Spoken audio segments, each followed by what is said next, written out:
Hello বন্ধুরা, তোমরা সবাই কেমন আছো? আশা করি তোমরা সবাই ভালো আছো। আমরাও ভালো আছি। আমার এই ছোট্ট পরিবারে আরডি স্বপ্নতে তোমাদের সবাইকে অনেক অনেক ভালোবাসা।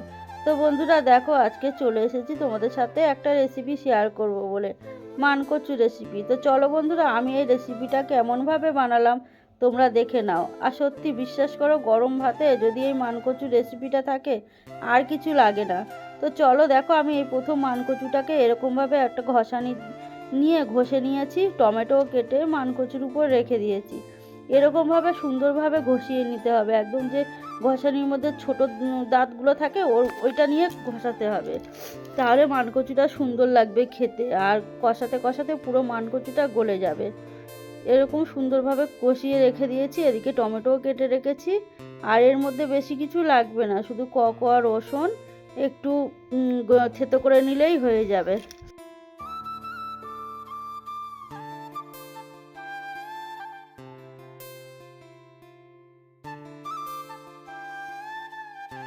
এদিকে কোয়া রসুন আমি ছাড়িয়ে পরিষ্কার করে থেতো করে রেখে দিয়েছি।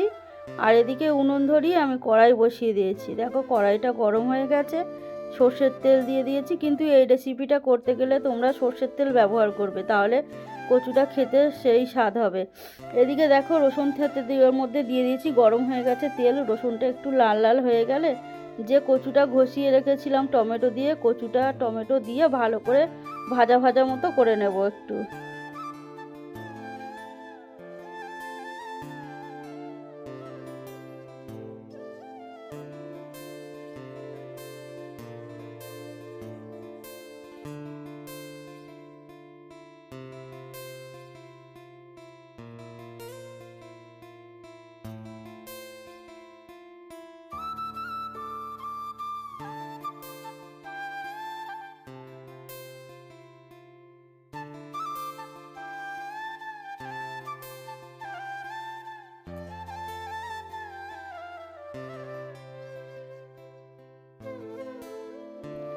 একটু নাড়িয়ে চাড়িয়ে দিয়ে দিলাম লবণ, দিয়ে আবারও ভালো করে ভেজে নেব।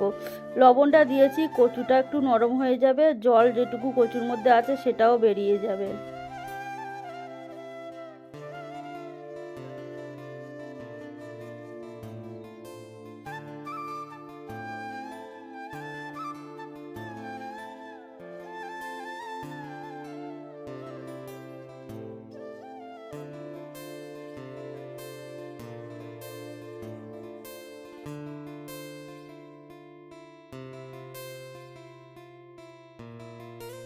তারপরে দিয়ে দিলাম হলুদ গুঁড়ো, লঙ্কা গুঁড়ো।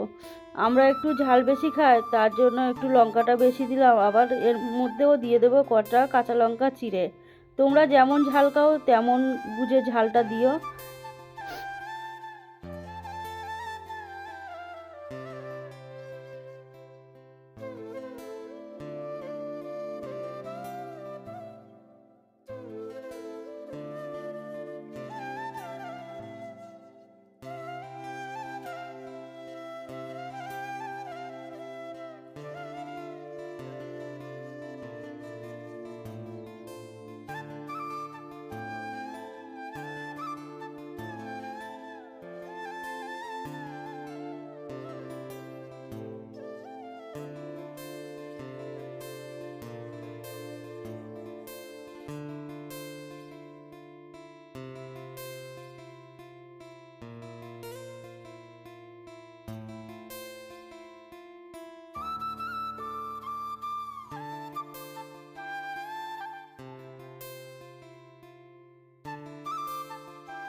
ভালো করে কিন্তু কষাতে হবে, যাতে কচুর মধ্যে যত জল আছে সব শুকিয়ে যায়। এপিট ওপিট করে ভালো করে কষিয়ে নেবে, জলটা পুরো না শুকালে ভালো লাগবে না কিন্তু খেতে।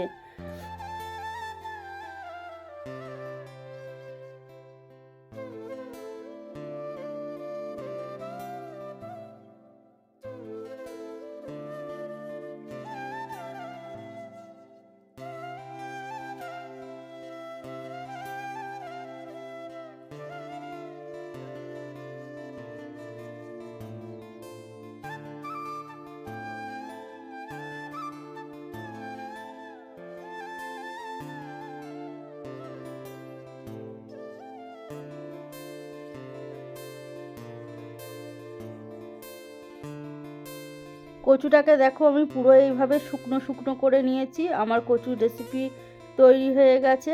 এখন দেখো আমি নামিয়ে নিচ্ছি। এইভাবে একদম শুকনো করে নামাবে, কিন্তু একটু যেন জল না থাকে। একদম দেখবে দলা পাকিয়ে যাবে, তাহলে তখন ভাববে যে কচুটা পুরো তৈরি হয়ে গেছে। তো বন্ধুরা, আমার এই কচুর রেসিপি তোমাদের কেমন লাগলো তোমরা কিন্তু কমেন্টে জানাতে ভুলো না। আর যারা নতুন দেখছো আমার চ্যানেলটিকে, তারা প্লিজ সাবস্ক্রাইব করে আমার পাশে থেকো। আর তোমরা সবাই খুব ভালো থেকো। আবারও দেখা হবে নতুন কোনো রেসিপিতে কিংবা ব্লগের সাথে। টাটা সবাইকে, টাটা।